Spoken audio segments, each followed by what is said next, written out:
But there's some people who think that the specialty hospitals basically are doing a development deal, that after 5 years they're going to flip it, and that they even have commercial development in mind. Do you worry about that? Do you worry that they could just pull up stakes and flip it? And in general, yes. I think that there were some people who were a little bit more interested in just using the property as a development tool. I think to give Councilmember Catania, the chair of the committee, a lot of credit. I think he kind of helped to work through to make sure that didn't happen. And whether or not that was ever Specialty's interest, I can't say. But I can say in the meetings that I've had with them, that my general counsel and city administrator have had with them, it's been all business. It's been all about health care. And I think that this was a very good proposal. Not a cheap proposal, but actually a lot less expensive than anything else out there that would have been proposed. So I think it's a very good one for the city. And there's no, it's not the case in the past where there's an operating subsidy that goes on every year. This is just a one-time expenditure. But do you worry about real estate developers getting into the hospital business in D.C.? I would worry if it would impact health care, especially to people who need it.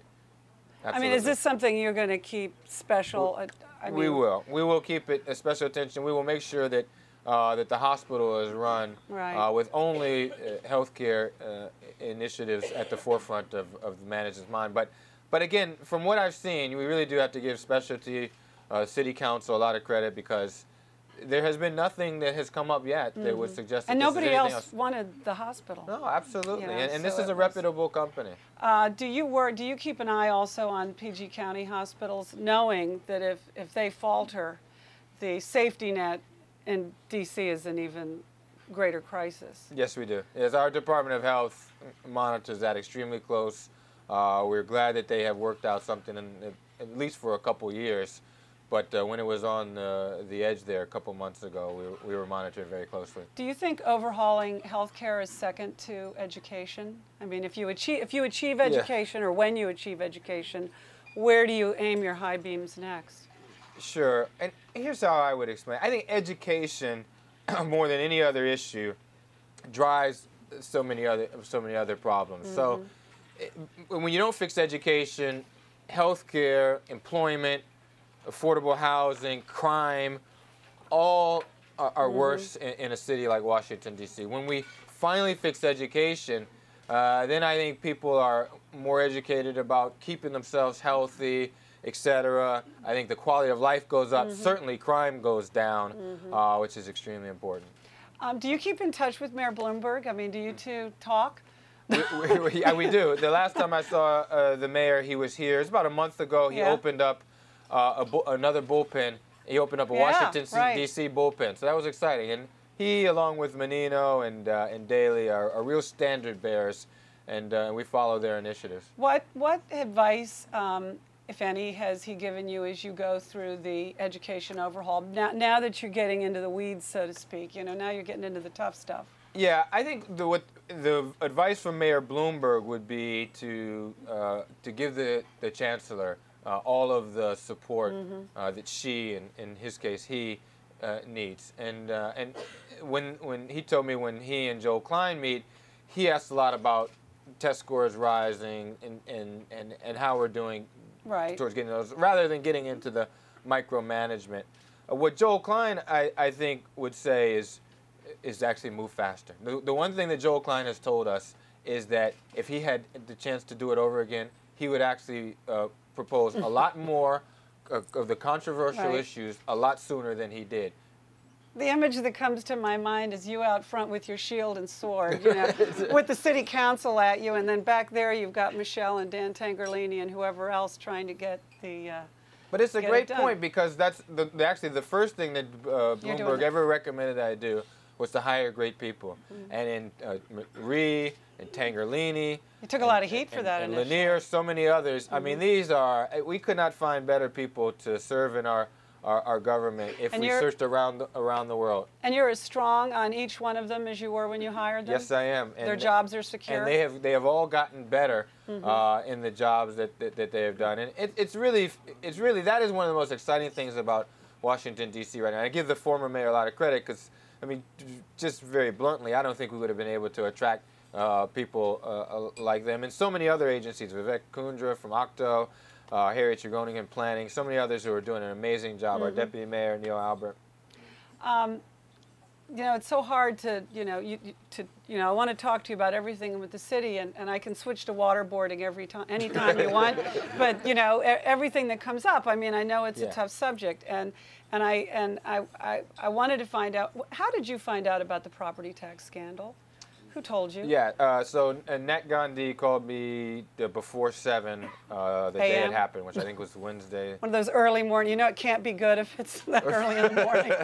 I think that's right, that's right. I think he initially left a message and we got back with him. What was the message? That's a good, it wasn't detailed, for sure. It wasn't detailed. And I mean, from the minute that we got all the information, you just want the citizens to know that we took it extremely seriously. It was the day that the United States Attorney announced the indictments, and so we found out that morning. I said to my staff, I want to be there. You know what I mean? This is obviously not good news for the city, but as mayor, I want to be there to let them. Did your heart sink? My heart didn't sink, but I'd say that we knew it was not only a serious issue in and of itself, but it would be a serious perception issue. And I thought, just like in other crises that have affected the city or other big cities, that the mayor has to be there. The mayor has to say, we're going to take this seriously, people will be held accountable, there will be changes, and we'll get to the bottom of it and support the federal investigation. Have you met the bank teller who found this out? No. Do you know the bank teller's name? I can't remember. I have heard the bank teller's name, I believe, but I don't remember. Do you hope to meet this person?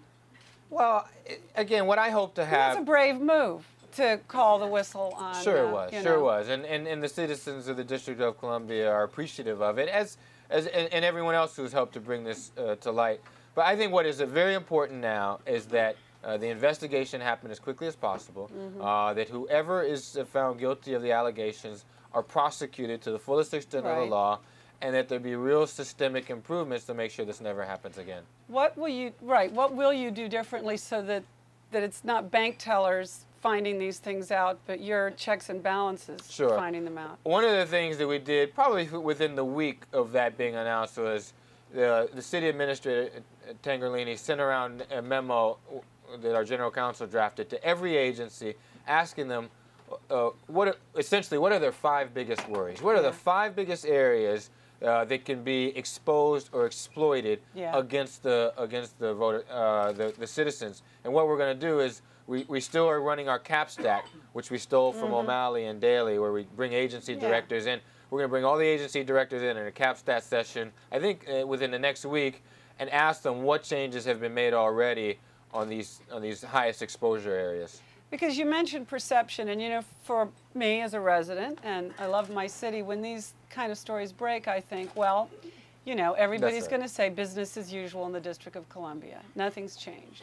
And how, that's what we most have, that's what you most have to change, but we as a city want that change, and it's how do we, how do you get that message into all the people working in your vast government, that we're all in this together? Well, one, I think it's important to, again, express, how we are working with the authorities to hold people accountable, and then how we are working with the City Council's investigation, the CFO's audit committee, which follows the best practices of Sarbanes-Oxley to really make sure that there's really good accounting.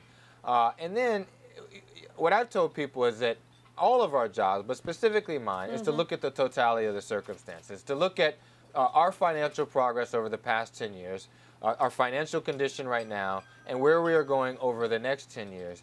And even with this scandal, you cannot come away with any conclusion on our finances except one, that our finances are extremely strong, especially if you look to Montgomery County with their $400 million problem, and the state of Maryland with a $2 billion problem. And the leadership there is excellent in Leggett and O'Malley, and they're going to get it done.